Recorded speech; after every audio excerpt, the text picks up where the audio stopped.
Welcome back, everybody. Well, as you know, of course, we carry on talking about what's happening in the world of Western Province Club Rugby. And, well, as you would have heard now, for the past 4 segments that we've done, the big news is, of course, that SA Rugby last week announced that there is a return to training for many of the amateur sides. And, of course, that comes with a set of regulations. It's a slow process, but slowly what we are seeing is that the clubs are allowed to train. And of course, they can only do so under authority, under regulation from Western Province Rugby. And so, of course, we've got to get the manager for club rugby at Western Province Rugby on the line with us. And I've got a sneaky feeling that this might even be the first time that we've got him on the show this year. Faizel Felton. Faizel, great to have you back on the line. How are you? No, good evening, JP. Good evening, listeners. It's great to be back. Yeah, it's first time for the year. Yeah, so it's actually good to be out there and again, out in the public again. Yeah, Faizel, as I say, I think this is the first time we've spoken to you this year. We're still waiting for Mr. Jones, Danny Jones, to jump on the show with us. We're not quite sure when that's going to be. When we did the show last week, we in fact had some special requests for him to join us. But it's good to see you again. You look healthy, and obviously you guys have got a whole new breath of fresh air blowing in the last few days. No, definitely, James. I think from a club side and from my side as well, it's good to be back knowing that we can get out there, the clubs can get out there, even though, it's a phased approach. At least it's something, at least the clubs are active.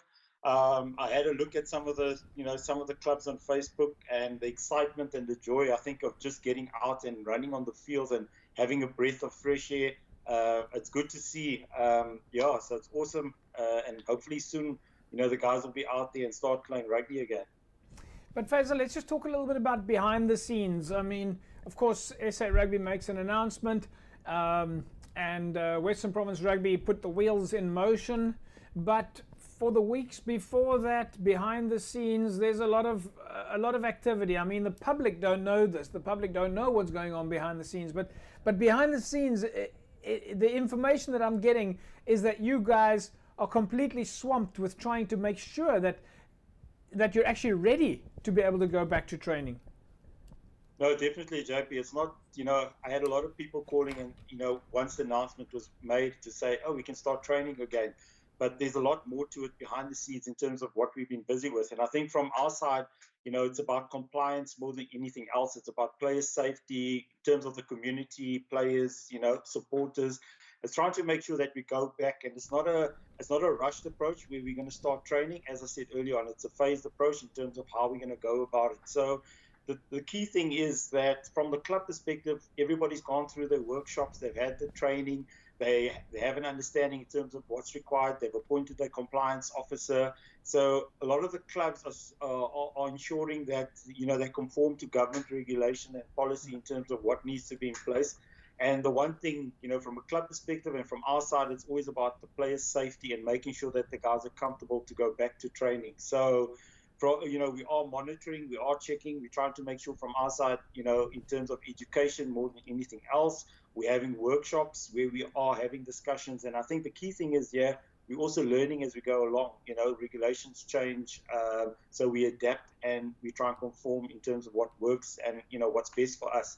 We've been engaging with the city as well with regards to facilities, and also trying to ensure that there's a partnership, from the club side, from our side, and the city side, in trying to make sure that we go back and all the necessary regulations and policies and stuff is in place. So one of the let's just go through some of the kind of activities that you guys have already planned on. I believe that this coming Monday, you have in fact got a workshop on COVID readiness. No, definitely. I think it's again to do with feedback, JP. What works at certain clubs, how they manage, how they cope, what they're doing. It's a type of engagement that we will have on a regular basis. So, we're not throwing anybody out there in the deep end. We are basically taking them by the hand and trying to make sure that from a club perspective, all the necessary policies and regulations in place. From our side, we're looking at the, return to conditioning, because people have also asked the question about, when do we start playing? It's not going to be a matter of, once you finish the 4 weeks, we're now going to start playing. It's going to be a matter of assessing the current situation, where we are, government regulation in terms of what's happening. So we adapt accordingly, and we try and monitor and see how we get back. So number one key thing is always about player safety and welfare more than anything else. Faizel, the other focus, of course, following from last year, is women's rugby. We understand as well that slowly those wheels are starting to turn now. No, definitely, James. I think the key focus is World Cup. With Stanley, in terms of preparation and planning for the World Cup with the ladies, I think we're quite excited. It's the first where we're having a double header for the IPL, provincial competition. So with the clubs and together with the clubs, we're trying to revive and trying to make sure that, the players out there understand and know that, rugby is happening. We might not be on the field, but there's a lot of activities and stuff that's happening. So from a ladies' side, we've now started training. We're also looking at the conditioning, not training as people know it. It's non-contact. It's got more to do with conditioning and, phasing the 4-week approach in terms of, before we actually start training.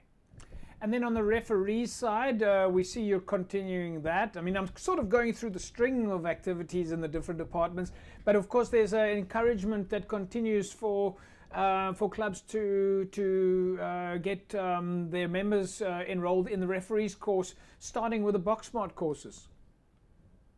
Definitely, James.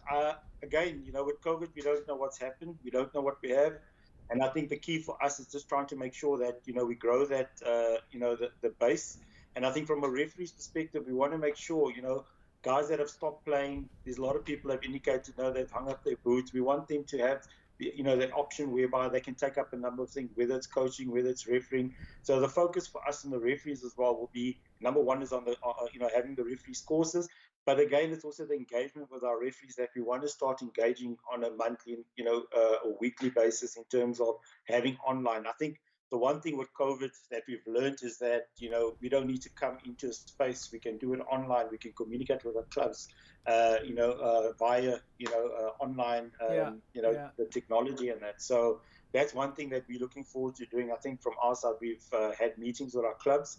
And the one key thing is that we will have regular workshops, whether it's on refereeing or coaching or administration. So that is something that's... I was kind of heading in that direction now, because you've had so much success in 2020 with the digital integration, where you've really introduced that component of engaging with clubs on a digital level, with multiple things, including the successful media marketing and sponsorship workshops that you were guys doing at Western Province.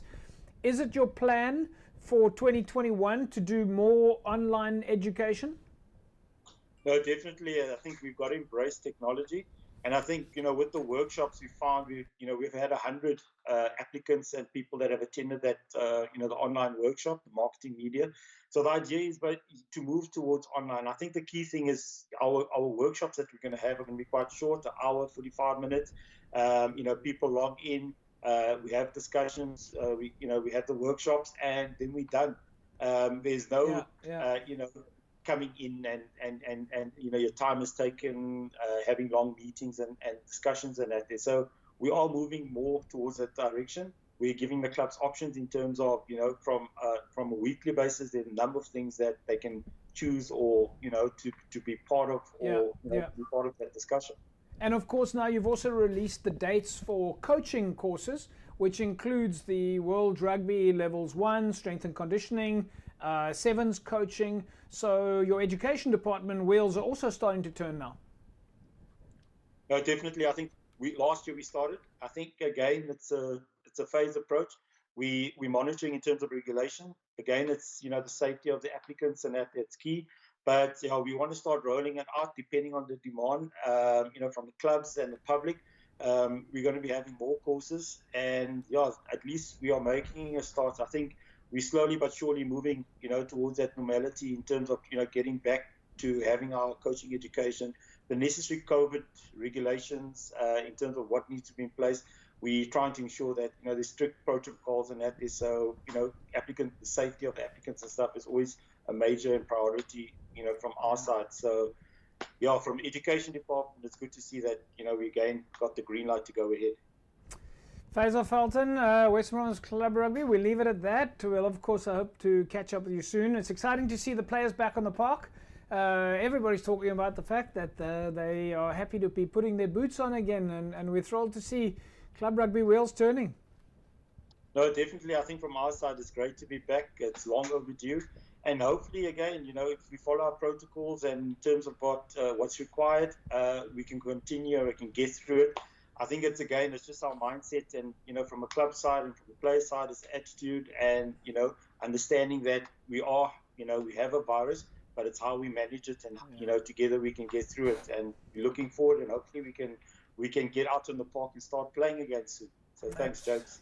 There we go, folks. Faizel Felton, of course, General Manager for Western Province Club Rugby. And wow, there he just wrapped it up for you in terms of explaining how a lot of the things, although we will be exploring this a lot in the future about the dynamics of COVID, because even though we have got the return to training go ahead now, and even though it is happening under all of these strict conditions, and we know that the clubs have all been, that have returned at least, have been certified by Western Province Rugby, we will continue to talk about COVID education.